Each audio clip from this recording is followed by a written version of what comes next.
जय हिंद साथियों, स्वागत है आप सभी का एजुकेशन के एट 6 में। रुख करते हैं बिहार की तरफ। सीएसबीसी ने नोटिफिकेशन जारी कर दिया है पुलिस रिक्रूटमेंट का। कांस्टेबल की बहाली है दोस्तों। 21,391 पदों की टोटल प्रक्रिया शुरू हो चुकी है, जिसके लिए कि आप छात्र 20 जून से आवेदन करेंगे और ये 20 जुलाई तक आप फॉर्म इसका भर सकेंगे।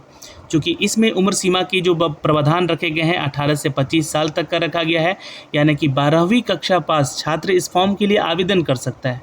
अब 12वीं कक्षा पास छात्र को अगर यहाँ पर 30,000 की सैलरी दी जाए तो क्या वो इस परीक्षा को लेकर उत्सुक नहीं होगा? बिल्कुल होगा। जी हाँ, आपके लिए एक उत्सुक वाला फॉर्म है ये, और आप भी इस फॉर्म को ज़रूर भरिए अगर आप एलिजिबल हैं तो। सिपाही बनने का जो भी सपना देख रहे हैं छात्र, सैलरी के बारे में ज़रूर जानकारी रखें, क्योंकि देखिए कोई भी आप काम करते हैं उसका अगर आपको इनाम नहीं मिले तो फिर किस बात का काम।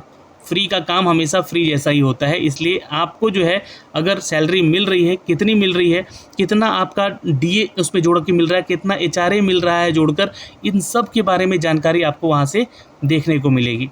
तो वीडियो में अंत तक बने रहिएगा। साथ ही साथ मैं इस परीक्षा की तैयारी के लिए आपके लिए एक बेहतर बुक बारे में अपडेट भी किया था, जो कि चक्षु पब्लिकेशन पेश करता है आप लोग के लिए बेस्ट बुक बिहार पुलिस परीक्षा को लेकर। जी हाँ दोस्तों, सिपाही भर्ती को लेकर चक्षु पब्लिकेशन जो है एक गाइड बुक लेकर आया है, जहां पर आप अपनी परीक्षाओं से संबंधित सिलेबस और एग्जाम पैटर्न के आधार पर सामान्य अध्ययन, सामान्य हिंदी, अंग्रेजी, गणित और करेंट अफेयर और बिहार जैसे टॉपिक को कवर कर सकते हैं। यहाँ पर आपको बता दें कि इस पुस्तक के जरिए जो भी छात्र अपनी परीक्षा की तैयारी पिछले साल किए थे उनको बहुत ज़्यादा लाभ हुआ है, जिसको लेकर यहाँ चक्षु पब्लिकेशन एक बार फिर से ये 2021 से नहीं, ये 2023 की बहाली की प्रक्रिया को जोड़कर यहाँ पे नए सिलेबस और नए एग्जाम पैटर्न के आधार पे ये बुक आपके लिए लेकर आया है। एग्जाम पैटर्न पे तैयारी करें सिलेबस के आधार पे, साथ ही साथ प्रैक्टिस सेट भी लगाएं। प्रैक्टिस सेट के लिए भी आपको ये यहाँ पे 20 प्रैक्टिस सेट का बुक दिया गया है, जहाँ पे 2450 प्रश्नों की श्रृंखला है और 5 यहाँ पे प्रीवियस ईयर के पेपर भी दिए गए हैं, ताकि आप अपनी परीक्षा की तैयारी पिछले परीक्षा के आधार पर देखते हुए और बेहतर बना सकें। यही नहीं दोस्तों, इस गाइड बुक में अगर हम बात करें तो कुल 3000 प्रश्नों की संख्या मिलेगी, एक वन लाइनर क्वेश्चन मिलेंगे, एमसीक्यूज मिलेंगे और 5 प्रीवियस ईयर पेपर यहाँ भी आपको देखने को मिलेगा। तो ये 100% गारंटेड बुक है आप परीक्षा की तैयारी करने के लिए। आप बिहार में सिपाही बनना चाहते हैं छात्र जो भी, ये बुक लेकर अपनी परीक्षा की तैयारी कर सकते हैं। सिलेबस और एग्जाम पैटर्न के आधार पर यहाँ सारे टॉपिक दिए गए हैं। ये पुस्तक का पीडीएफ है, जैसा कि आप देख सकते हैं यहाँ पे ये टॉपिक वाइज जितने भी सिलेबस दिए गए हैं आप लोगों के, और टॉपिक के साथ साथ जो है आपके जो भी टॉपिक कवर किए गए हैं उन टॉपिक के वन लाइनर भी क्वेश्चन देखने को मिलेंगे, उन टॉपिक से संबंधित प्रश्नोत्तर देखने को मिलेंगे और उन टॉपिक का नोट्स भी मिलेगा। जैसे कि आप नीचे आते हैं यहाँ पे तो ये देख सकते हैं, जैसे कि मान लीजिए कि एक क्वेश्चन पूछता है अक्सर एग्जाम में कि सरकार के द्वारा बदले गए नाम, जैसे कि अटल सुरंग का अब नाम क्या रख दिया गया है, तो उसका नाम रोहतास सुरंग हो गया है। लक्ष्मीबाई रेलवे स्टेशन नया नाम है, ये किसका पुराना नाम है, तो झांसी रेलवे स्टेशन का नाम है लक्ष्मीबाई रेलवे स्टेशन। सिटी चौक जम्मू का जो है पुराना नाम था, अब इसका नाम बदलकर भारत माता चौक जम्मू रख दिया गया है। तो ये इस तरह से क्वेश्चन पूछा गया, या क्वेश्चन पूछेगा कि अभी हाल ही में भारत सरकार के द्वारा ग्रीन हाइड्रोजन संयंत्र किस राज्य में स्थित किया गया, तो ये आपका उत्तर हो गया उत्तर प्रदेश। भारत का पहला क्रिप्टोगैमिक उद्यान कहाँ पे है, देहरादून में। इस तरह से आप जो है अपनी तैयारी वन लाइनर के फॉर्मेट भी कर सकते हैं, नोट्स की तरह पढ़ सकते हैं, और इसके साथ साथ जो है टॉपिक जो दिए गए हैं उन टॉपिक का नोट्स दिया गया है, उनके ऊपर क्वेश्चन दिए गए हैं और उनके ऊपर वन लाइनर भी दिए गए। तो इसलिए ये बुक आपके लिए बेहतर होता है आपकी परीक्षा को तैयारी को लेकर। आइए दोस्तों, अब हम बात करते हैं उस परीक्षा के बारे में जो कि बिहार सिपाही की ये परीक्षा निकाली गई है, और आपका सवाल यहाँ पर ये है कि अब हमारी सैलरी कितनी होगी। तो देखिए, अभी वित्त विभाग की तरफ से एक प्रेस नोट जारी किया गया था जनवरी महीने में, जी हाँ, जिसमें सप्तम केंद्रीय पुनरीक्षित वेतन जो 7वां आपका वेतन लगा था, उसमें वेतन और पेंशन प्राप्त कर रहे हैं सरकार जो है, राज्य सरकार के सरकारी सेवकों को, पेंशन भोगियों को और उनके परिवार पेंशन भोगियों को दिनांक 1/1/2023 से प्रभाव में यहाँ पे 38% के स्थान पर अब 42% महंगाई भत्ता मिलेगा, जिसकी स्वीकृति दी जाती है। ये जो है प्रेस नोट जारी किया गया था अप्रैल महीने में, लेकिन ये जारी हो चुका है जनवरी महीने से, यानी कि जिन लोगों को ये महंगाई भत्ता मिलना था वो 1 जनवरी से जोड़ के मिलेगा आपकी सैलरी में। बहुत लोगों को आज यहाँ पे आपको बता दें, जिस दिन मैं वीडियो बना रहा हूँ उस दिन बहुत लोगों को सैलरी जोड़कर भी मिला है महंगाई भत्ता 42% का, उनको आज मिल चुका है। आप लोग भी चेक कर लीजिएगा जो लोग जॉब में हैं ऑलरेडी। तो कमेंट करके बताइए भाई मिला है कि नहीं मिला है, और नहीं मिला है तो आप लोग अपने ट्रेजरी में बात कीजिए, जो भी लोग अभी कार्यरत हैं। तो ये सभी के लिए है सैलरी, और नए जो छात्र यहाँ पे रिक्रूट होंगे उनको भी यही सैलरी मिलेगा, यही महंगाई भत्ता के आधार पे। अब मैं आपको मूल वेतन से थोड़ा सा अवगत करा दूँ। यहाँ पे देखिए, अगर आप इस PDF को देख रहे हैं तो ये आपका जो है मूल वेतन है। देखिए ये आपका मूल वेतन है 21,700, जैसा कि नोटिफिकेशन में आप लोग देखे होंगे। महंगाई भत्ता 42% है, जो कि 9,114 रुपया हो जाता है। आवासीय भत्ता, जिसको हम लोग हाउस रेंटल जो भी आपका एसेसरीज है वो मिलता है यहाँ पे, तो 16% है, 8% है, 6% है। अब 16% किसको मिलेगा, 8% किसको और 6% किसको है? तो जो भी महानगर में है, जैसे कि पटना हमारा एक महानगर है, तो पटना में अगर आपकी ड्यूटी है तो आपको 16% HRA मिलेगा। वही अगर आप नगर निगम में हैं, है ना, तो आपको यहाँ पे 1736 रुपया मिलेगा। वही आप नगर परिषद में हैं तो 6% मिलेगा। अगर आप ग्राम पंचायतों में आपका थाना है तो आपको 4% का वहाँ पे आवासीय भत्ता दिया जाएगा।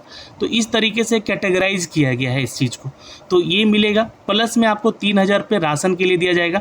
मेडिकल भत्ता 1,000 रुपये अभी जोड़ के दिया जा रहा है। अब ये प्रावधान बाद में आया था, इसको अब बाद में जोड़ा गया, 1,000 रुपये इसका भी मिल रहा था।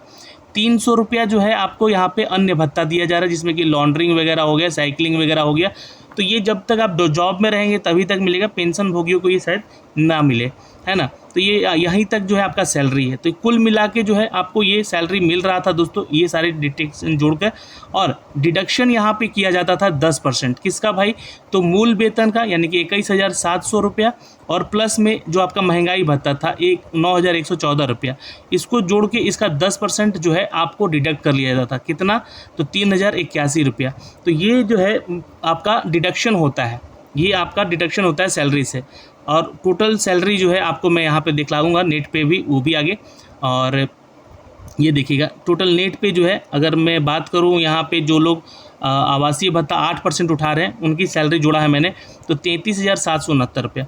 यही अगर आप पटना में होते, यानी कि आप अगर महानगर में होते, तो ये आपका 16% मिलता। तो ये कुल मिला के लगभग जो है 36,000 के आसपास की सैलरी आपकी यहाँ पे बनती। ठीक है, तो 21,700 ये महंगाई भत्ता, ये आवासीय भत्ता और राशन मनी, मेडिकल भत्ता, अन्य भत्ता जो 3% 300 रुपया है, साथ ही साथ 36,850 रुपये ये हो गया। और NPS यानी कि जो डिडक्शन हो रहा है आपका, ये आपका मूल वेतन और महंगाई भत्ता को जोड़ के 10% घटा के 3,081 रुपये घटा दिया जाएगा। तो कुल आपका जो है 33,700 रुपया ये बनेगा। अब ये जो चीज़ें मिल रही है, इसके अलावा और क्या मिल रहा है आपको, तो इसके अलावा आपको हर साल 3% का सैलरी बढ़ेगा।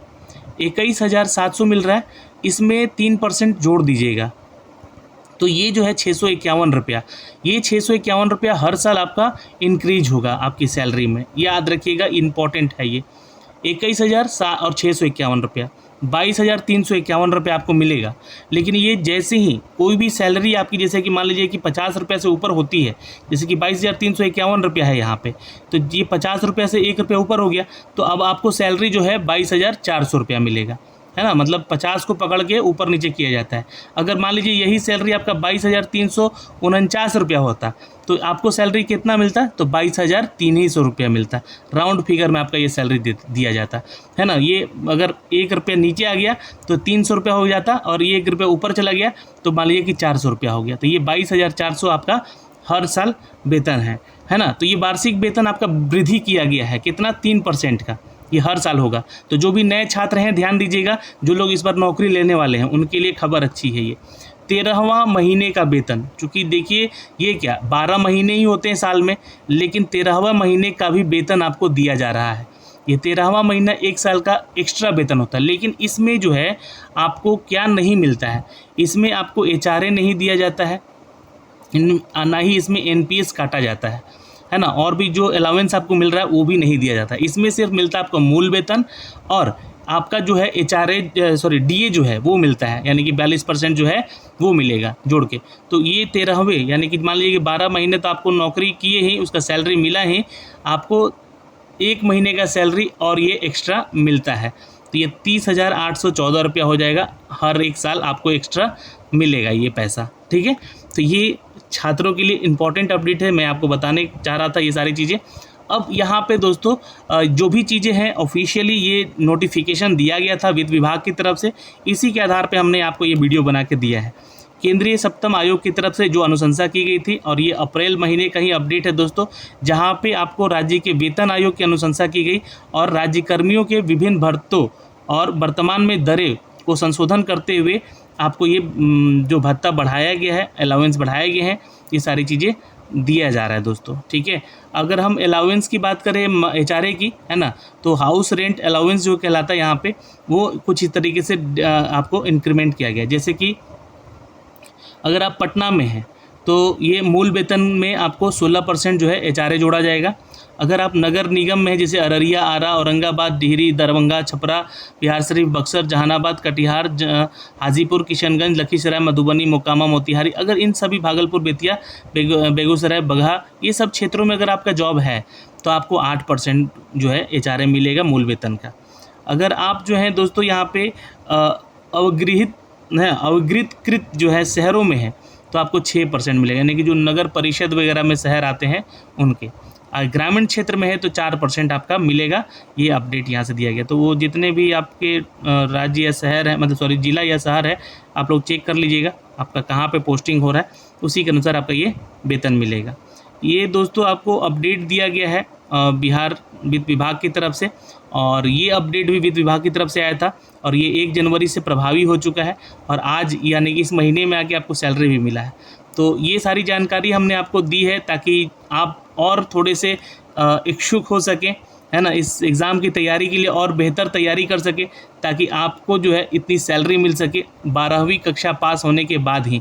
और जैसे जैसे आपका ग्रेजुएशन होगा, आप साथ साथ ग्रेजुएशन भी करते रहिएगा, है ना, ओपन यूनिवर्सिटी वगैरह से ग्रेजुएशन भी करते रहिएगा।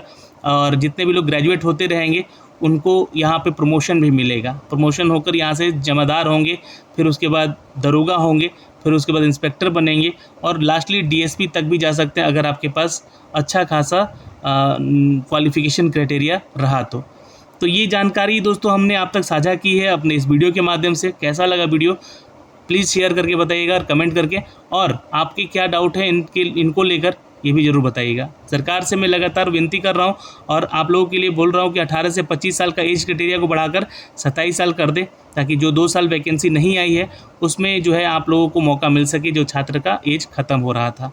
जय हिंद।